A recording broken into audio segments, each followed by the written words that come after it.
We have the quorum, right? We do, and live streaming has commenced. Yeah, okay. So shall we wait for a couple of more minutes or?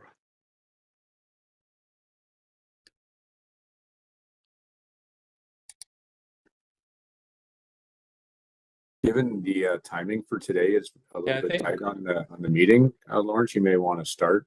Yeah, I think okay. we are expecting to start. Yeah, okay. So let me start.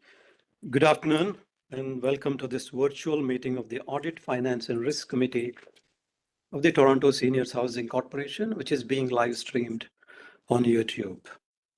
In addition to the participating board members and the leadership team, I'm pleased to welcome our virtual audience and thank you for joining us.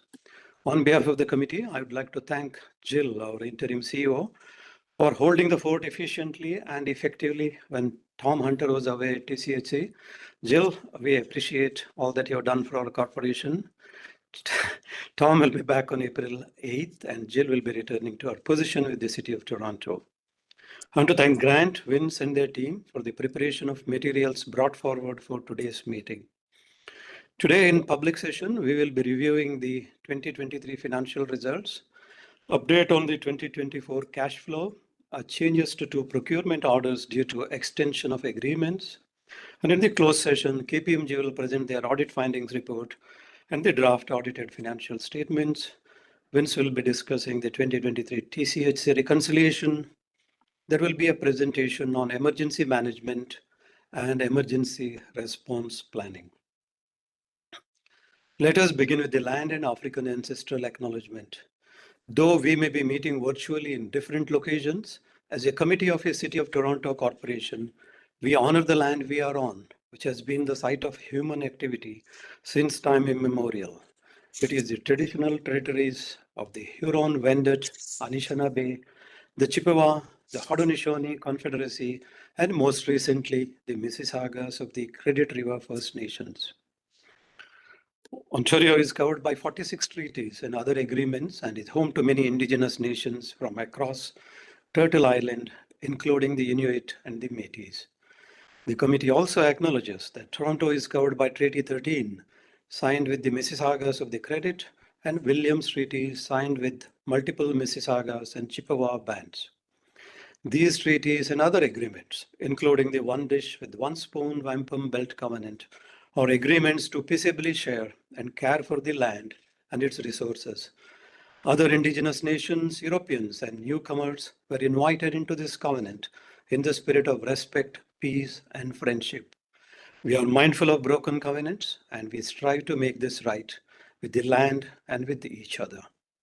We are all treaty people. Many of us have come here as settlers, immigrants, and newcomers in this generation or generations past.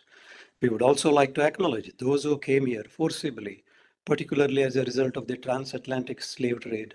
Therefore, we honor and pay tribute to the ancestors of African origin and descent. There is a slight change to the order of the items in the public agenda to accommodate auditors' time constraint. We will start the closed session around 4:15 p.m. after the item number 6 or 7. We will review the rest of the public agenda items once we come back from the closed session. May I now have a motion for approval of the amended public agenda? I need a mover and a seconder. So move, Mr. Chair. Moved by Fareed, and I need a seconder.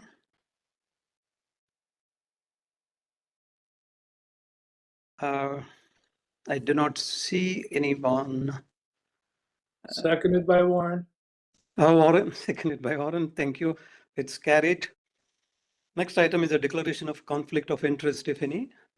Does any member have any conflict? Hearing none, let us move to the next item. That is the approval of the AFRC's public minutes of meeting held on January 31st, 2024. So move, Mr. Chair. Yeah, moved by Warren, and I need a seconder. Seconded by myself. Yeah, seconded by Fareed. All in favor? Aye. Carried.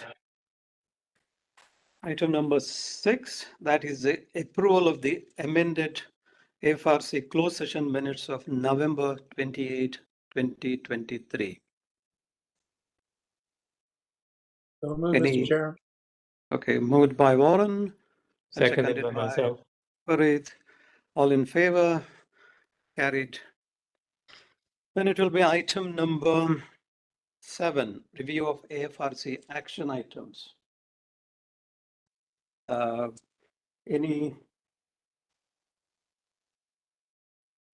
thoughts on that, or any discussion? No, I've reviewed them. No need to discuss. okay, thank you, Warren. So then we are at 4:06, so probably we can accommodate CEO's update then. Jill? Thank you, Lawrence. Good afternoon, committee. So this will be my final meeting, as Lawrence has mentioned, with the Audit, Finance and Risk Committee. In fact, my last committee with Seniors Housing Corporation. As Lawrence mentioned, as of Monday, Tom Hunter will be returning as CEO. I would like to extend my thanks to the entire committee for their work and support during my time as the interim CEO.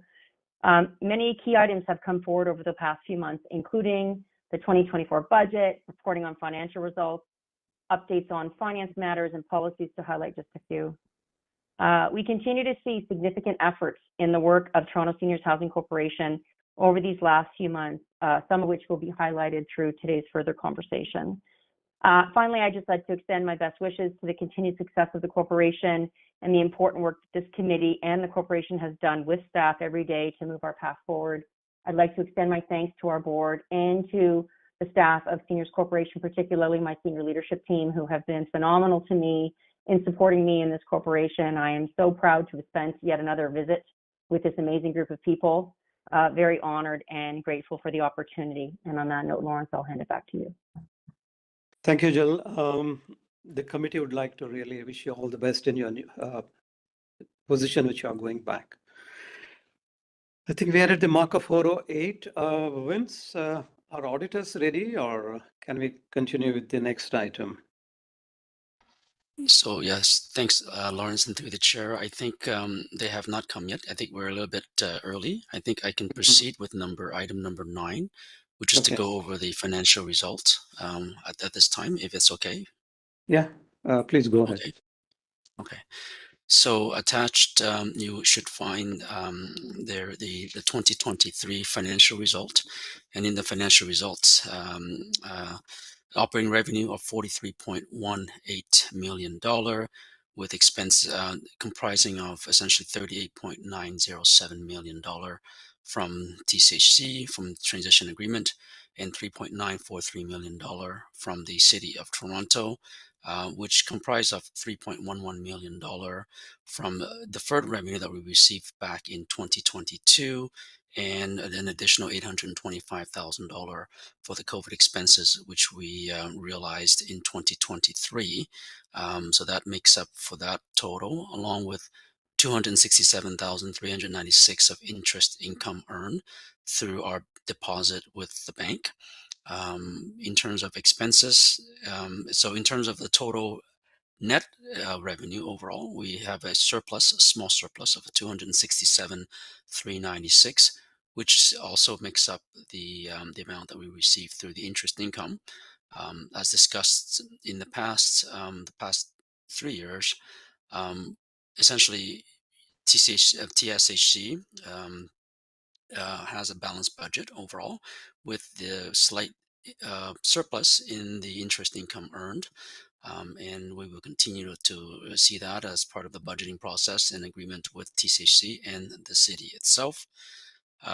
From the statement of financial positions, which you will find in attachment number 2, in there we have at the end of the year cash balance of $1.132 million, accounts receivable through the CRA, due from the City of Toronto for $703,000. That is the COVID-19 2022's recovery, along with due from TCHC, including about $4.8 million.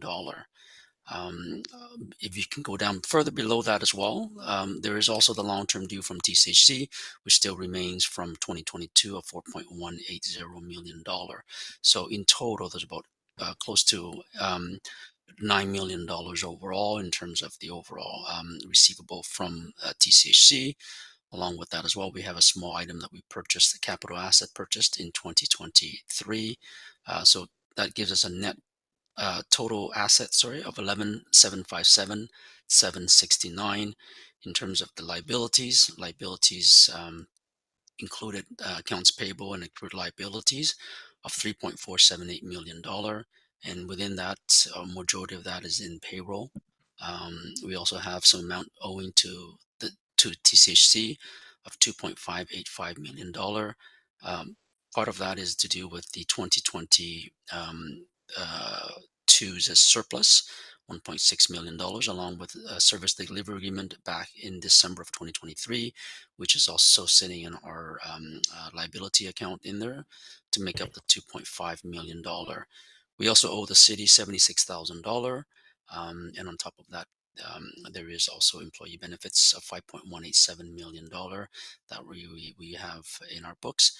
Unrestricted surplus for the balance sheet as of the end of December is $430,000, mainly consisted of essentially 2.5 years worth of interest we will receive from the bank. That is a quick overview of our financial update for TSHC. Are there any questions? Members, any questions?